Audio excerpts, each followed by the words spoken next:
Merry Christmas, friends. On behalf of Matt and Abby, we want to thank you for listening in on our conversations throughout this year, and we hope that the things we discuss encourage you to grapple with challenging issues of education today, and maybe even prompt some hallway conversations of your own. We were hoping to sit down together for one more episode before Christmas, but with the hectic end of the semester upon us, we just weren't able to find that time, unfortunately. Wrapping up courses, giving exams, listening to students' final presentations, closing out all those final semester meetings with students, and all those little administrative tasks.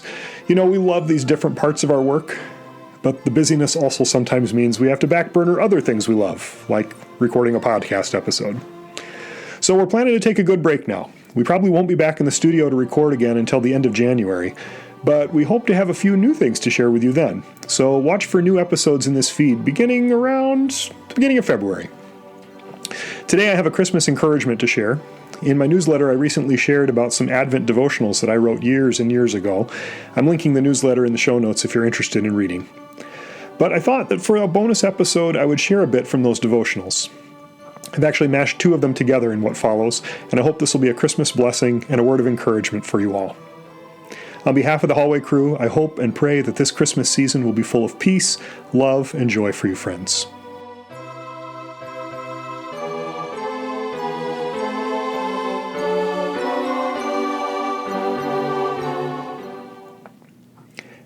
I hate Christmas.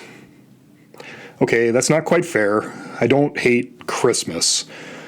The real problem for me is all the stuff that we do to celebrate Christmas that gets in the way of my truly celebrating Christmas. Because there really is a lot of stuff. You know, Christmas parties, and Christmas pageants, and decorating, and shopping, and wrapping, and gift giving, and pretty soon the whole rush from the day after Thanksgiving right up till Christmas morning, and even beyond into New Year's becomes a blur of blinking lights, and blaring carols, and too much food, and too much stuff. I think I'm just sick of all the stuff. I desperately want to celebrate Christmas this year. I mean the real Christmas, as in Christmas, celebrating the miracle of God's love, celebrating God wrapped up in flesh and bones and living here on earth with us as a human being for a while. I mean the coming of the King of Kings to earth, an unheard of, unbelievable, one-of-a-kind event that I really don't think enough about. And I'm afraid that the stuff, even the good stuff, gets in the way of me really focusing on Christmas. That's why I started writing these devotionals. I wanted to help myself, and hopefully you too, focus on what Christmas is really about. Not Santa Claus. Not fir trees in the living room covered with tinsel and lights and piles of wrapped up stuff underneath. Not Rudolph, or candy canes, or chestnuts roasting on an open fire, or stockings hung by the chimney with care. Not even the Christmas parties and the Christmas pageants. It's about Him, the One, the King. Let's look for Him this Christmas, okay? Let's try to tune out some of the stuff so we can seek the King. You remember the wise men? I'm fascinated by the wise men. You know, those exotic strangers who kind of wander into the story of Jesus' birth. I think I'm most intrigued by them because of the mystery about them. First off, there's no mention of them in Mark or Luke or John's Gospels. They only show up in Matthew's telling of the coming of Jesus. And they suddenly appear at the beginning of Matthew chapter 2 with no real explanation. And honestly, from the Bible story, we know almost nothing about these guys.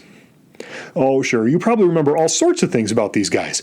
They were kings of some distant country. There were 3 of them. They followed a star, riding camelback all the way to Bethlehem, and they showed up at the stable the night Jesus was born. You might even know their names, Caspar, Melchior, and Balthazar. Hold on a second. Let's actually read Scripture. Let's look at Matthew chapter 2 and hear what's told about these guys. This is the word of the Lord from Matthew chapter 2.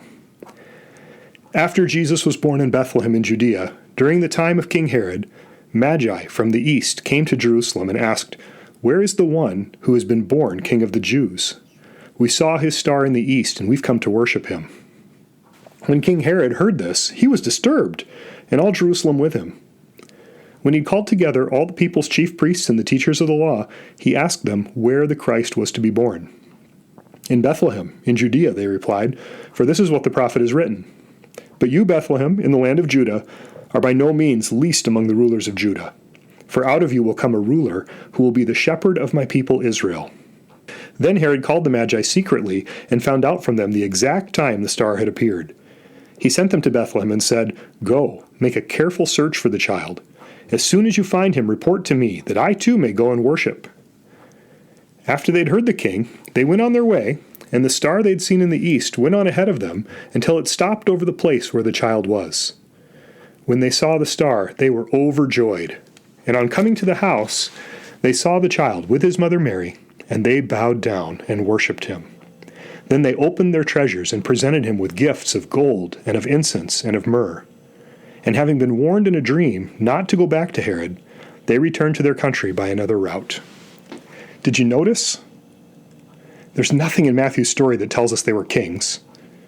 No number of them is mentioned. No word of their preferred mode of transport. Matthew says they show up at the house where Jesus is staying. Nothing about a manger in this story. The traditional names given to these characters are not found in Scripture. In fact, we don't know any personal information about these wise guys at all.